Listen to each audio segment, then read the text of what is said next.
ರಾಜಧಾನಿ ಬೆಂಗಳೂರಿನಲ್ಲಿ ಸಾಕಷ್ಟು ಜನರು ಮೆಟ್ರೋಗೆ ಅವಲಂಬಿಸಿದ್ದಾರೆ. ಮೆಟ್ರೋದಲ್ಲಿ ಸಾಕಷ್ಟು ಜನರು ಓಡಾಡ್ತಾರೆ. ಮೆಟ್ರೋ ಪ್ರಯಾಣಿಕರಿಗೆ ಗುಡ್ ನ್ಯೂಸ್ ಸಿಗ್ತಾ ಇದ್ದು ಯೆಲ್ಲೋ ಮೆಟ್ರೋ ಉದ್ಘಾಟನೆಗೆ ಕಾಲ ಸನ್ನಿಹಿತವಾಗಿದೆ.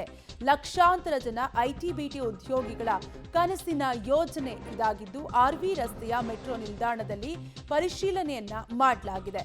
ಮೆಟ್ರೋ ರೈಲ್ವೆ ಸುರಕ್ಷತಾ ಆಯುಕ್ತರ ತಂಡದಿಂದ ಪರಿಶೀಲನೆಯನ್ನ ಮಾಡಲಾಗಿದೆ. ಆರ್ವಿ ರಸ್ತೆಯ ಮೆಟ್ರೋ ನಿಲ್ದಾಣದಲ್ಲಿ ಮುಂದಿನ ತಿಂಗಳು ಹಳದಿ ಮಾರ್ಗ ಉದ್ಘಾಟನೆಯಾಗುವ ಸಾಧ್ಯತೆ ಇದೆ. ಸಾಕಷ್ಟು ಜನರು ಬೆಂಗಳೂರಿನಲ್ಲಿ ಮೆಟ್ರೋವನ್ನ ಅವಲಂಬಿಸಿದ್ದಾರೆ.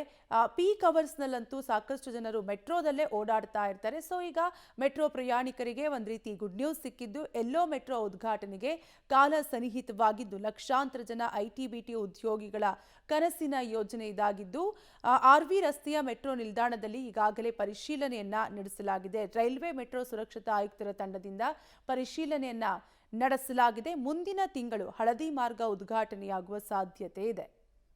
ಒಟ್ಟಾರೆಯಾಗಿ ಮೆಟ್ರೋ ಪ್ರಯಾಣಿಕರಿಗೆ ಗುಡ್ ನ್ಯೂಸ್ ಸಿಗ್ತಾ ಇದ್ದು ಯೆಲ್ಲೋ ಮೆಟ್ರೋ ಉದ್ಘಾಟನೆಗೆ ಕಾಲ ಸನ್ನಿಹಿತವಾಗಿದೆ. ಮುಂದಿನ ತಿಂಗಳು ಹಳದಿ ಮಾರ್ಗ ಉದ್ಘಾಟನೆಯಾಗುವ ಸಾಧ್ಯತೆ ಇದ್ದು ಮೆಟ್ರೋ ರೈಲ್ವೆ ಸುರಕ್ಷತಾ ಆಯುಕ್ತರ ತಂಡದಿಂದ ಪರಿಶೀಲನೆಯನ್ನು ಕೂಡ ನಡೆಸಲಾಗಿದೆ. ಆರ್ವಿ ರಸ್ತೆಯ ಮೆಟ್ರೋ ನಿಲ್ದಾಣದಲ್ಲಿ ಪರಿಶೀಲನೆಯನ್ನ ನಡೆಸಲಾಗಿದೆ. ಲಕ್ಷಾಂತರ ಜನ ಐಟಿ-ಬಿಟಿ ಉದ್ಯೋಗಿಗಳ ಕನಸಿನ ಯೋಜನೆ ಇದಾಗಿದ್ದು ಯೆಲ್ಲೋ ಮೆಟ್ರೋ ಉದ್ಘಾಟನೆಗೆ ಕಾಲ ಸನ್ನಿಹಿತವಾಗಿದೆ.